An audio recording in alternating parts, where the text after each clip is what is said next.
80 करोड़ लोगों को मुफ्त अनाज देने वाली ये योजना $5 ट्रिलियन की इकोनॉमी की बात करने वाले 5 किलो पर आ गए। मिडिल क्लास की नौकरियां गई हैं, उनकी सैलरियां कम हो गई हैं, इसके बाद भी टैक्स लिया जा रहा है और पेट्रोल डीजल पे दाम बढ़ाकर इन योजनाओं के लिए पैसा लिया जा रहा है। क्या भारत को इतना कमजोर कर दिया गया है?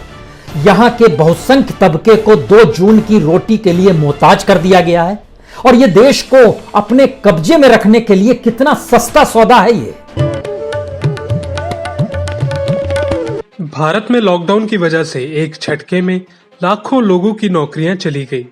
इसी वजह से देश में न सिर्फ आजादी के बाद का सबसे बड़ा पलायन देखा गया, बल्कि करोड़ों लोगों के भूखे मरने के हालात भी पैदा हो गए थे। इन्हीं लोगों को राहत पहुंचाने के लिए प्रधानमंत्री मोदी ने प्रधानमंत्री गरीब कल्याण योजना की शुरुआत की थी।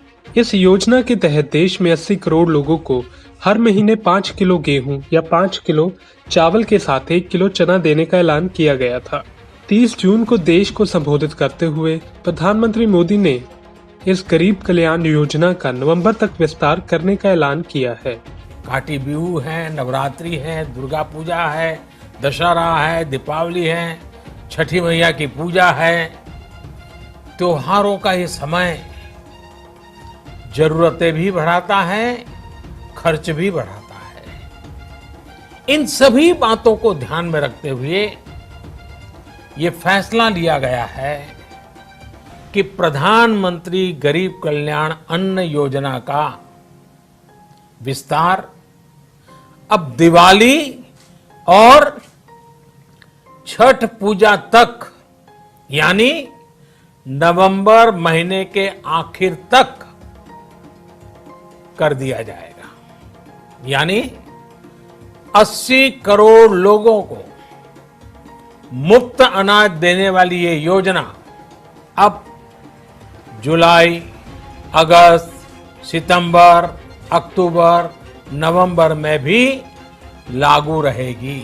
पीएम मोदी के संबोधन से पहले सरकार ने 59 चाइनीज ऐप बैन कर दिए थे और इसे डिजिटल एयर स्ट्राइक का नाम भी दिया जा रहा था।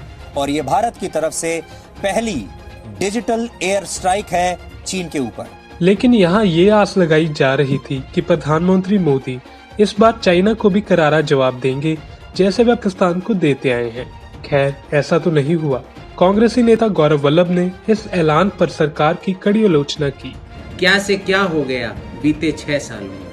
हम पिछले 6 सालों में 2 करोड़ रोजगार प्रतिवर्ष सृजित करने की बात करते थे। हम बीते 6 सालों में किसान की आय दोगुनी करने की बात करते थे। हम बीते 6 सालों में एक शहर से दूसरे शहर जाने के लिए बुलेट ट्रेन चलने की बात करते थे। हम बीते 6 सालों में 100 नए स्मार्ट सिटीज बनाने की बात करते थे। हम बीते 6 सालों में मेक इन इंडिया के शेर की गर्जना की बात करते थे। हम बीते 6 सालों में हवाई चप्पल वालों को हवाई जहाज में बैठाने की बात करते थे। हम बीते 6 सालों में पेट्रोल की कीमत को 30 से 35 रुपए प्रति लीटर पर लाने की बात सुनते थे। हम बीते 6 सालों में विदेशों में पड़ा सारा काला धन वापस भारत में लाने की बात सुनते थे। हम बीते 6 सालों में डॉलर के मुकाबले रुपये को मजबूत करने की बात सुनते थे। और आज क्या हुआ? आज 60% से ज्यादा हिंदुस्तान की आबादी को सरकार ने 5 किलोग्राम अनाज प्रति व्यक्ति प्रति माह हस्तांतरित करने की बात करी, क्योंकि सरकार को लगता है कि 60% से ज्यादा जनता आज भुखमरी की कगार पर पहुंच चुकी है। क्या से क्या हो गया? $5 ट्रिलियन की इकोनॉमी की बात करने वाले 5 किलो पर आ गए। ये बहुत ही अजीब बात है कि प्रधानमंत्री मोदी ने चीन और भारत सीमा विवाद और 15 जून की घटना के बाद अब तक कई बार संबोधन कर चुके हैं, पर प्रधानमंत्री ने एक बार भी चीन का नाम अपने किसी भाषण में नहीं लिया। आखिर ऐसा क्यों? अगर पाकिस्तान ऐसा करता तो प्रधानमंत्री मोदी नाम लेकर ललकारते, लेकिन अब इतनी चुप्पी क्यों है? ये भी एक बड़ा सवाल है। अगर बात करें प्रधानमंत्री मोदी द्वारा 80 करोड़ लोगों को मुफ्त अनाज देने की, तो ये एक अच्छा कदम है, पर क्या इसके पीछे भी कुछ राजनीति है? प्रधानमंत्री मोदी ने छठ त्योहार का जिक्र किया, जिसे ये कहा जा रहा है कि बिहार इलेक्शन की तैयारी है। एनडीटीवी के वरिष्ठ पत्रकार रवीश कुमार ने अपने शो में इस मुद्दे का विश्लेषण किया और कुछ अहम जानकारियां भी दी। 80 करोड़, 80 करोड़, 80 करोड़। अगर आप राजनीति को समझने वाले प्राणी हैं तो प्रधानमंत्री का टारगेट ऑडियंस आप आसानी से समझ सकते हैं। इसका मतलब ये नहीं कि उन्होंने बाकी के मिडिल क्लास को छोड़ दिया, बिल्कुल ही नहीं छोड़ा। उन्होंने ईमानदार टैक्स पेयर का शुक्रिया अदा किया इस लड़ाई में कि उनकी वजह से ही ये सब संभव हो पा रहा है। अभी 2 दिन पहले ही पेट्रोलियम मंत्री धर्मेंद्र प्रधान क्या बता रहे थे कि पेट्रोल और डीजल के दाम क्यों बढ़े।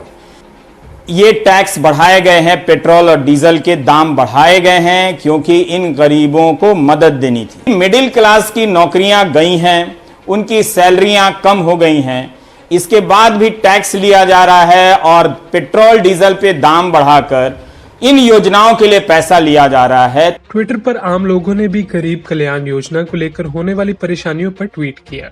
एक ने लिखा, राशन कार्ड बनने के लिए ये फॉर्म 16 अप्रैल को जमा किया गया था, लेकिन राशन कार्ड बनाने के बजाय साइट व्यस्त तो कभी कार्य प्रोसेस में है, ऐसा बहाना बनाया। आज दिनांक 30 जून को ये फॉर्म वैसे का वैसा लौटा दिया गया। रायबरेली में गरीबों के साथ हो रहा इस तरह का मजाक। वहीं एक और ने ट्वीट करके लिखा कि माननीय मंत्री जी, हमारे यहाँ राशन वितरण में बहुत गड़बड़ी हो रही है। राशन वितरण में अपनी मनमानी कर रहे हैं। जो सरकार द्वारा तय अनाज है उससे कम दिया जा रहा है। कृपा करके इस विषय पे ध्यान दें। धन्यवाद। वहीं एक और वरिष्ठ पत्रकार पुण्य प्रसून वाजपेयी ने अपने शो में पीएम मोदी के संबोधन पर बात की और ये भी विश्लेषण किया कि क्या ये गरीबों की भलाई के लिए काम है या सिर्फ एक साजिश। क्या भारत को इतना कमजोर कर दिया गया है? यहां के बहुसंख्य तबके को 2 जून की रोटी के लिए मोहताज कर दिया गया है और उसके बाद 2 जून की रोटी का ऐलान अगर सत्ता अपने तौर पर यह कहते हुए करे कि हम अब आपको मुफ्त में इतना भोजन देंगे और यही देश की पूरी इकोनॉमी हो जाए, तो क्या इससे बड़ी त्रासदी कुछ हो सकती है? और यह देश को अपने कब्जे में रखने के लिए कितना सस्ता सौदा है ये। यानी इस देश का सच यह है कि 2.25 लाख करोड़ रुपए में आप 80 करोड़ लोगों को अपने साथ खड़ा कर सकते हैं क्या?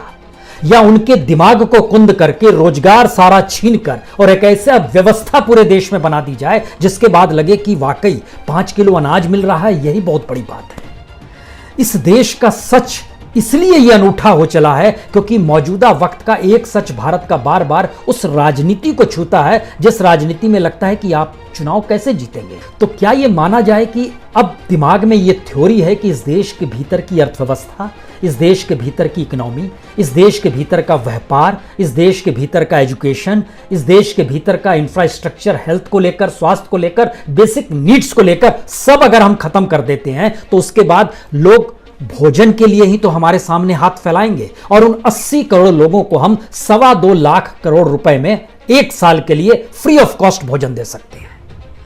कितना सस्ता सा गणित है ये। इसके अलावा वेस्ट बंगाल की मुख्यमंत्री ममता बनर्जी ने भी मुफ्त राशन स्कीम को 2021 तक बढ़ा दिया है।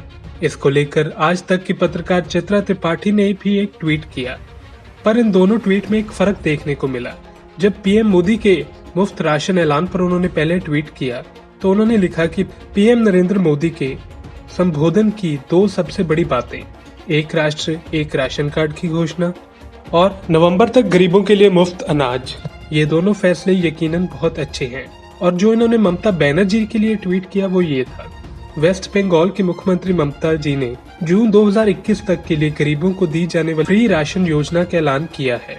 उन्होंने कहा, मैं गरीबों को फ्री में राशन देने की योजना को जून 2021 तक बढ़ा रही हूँ।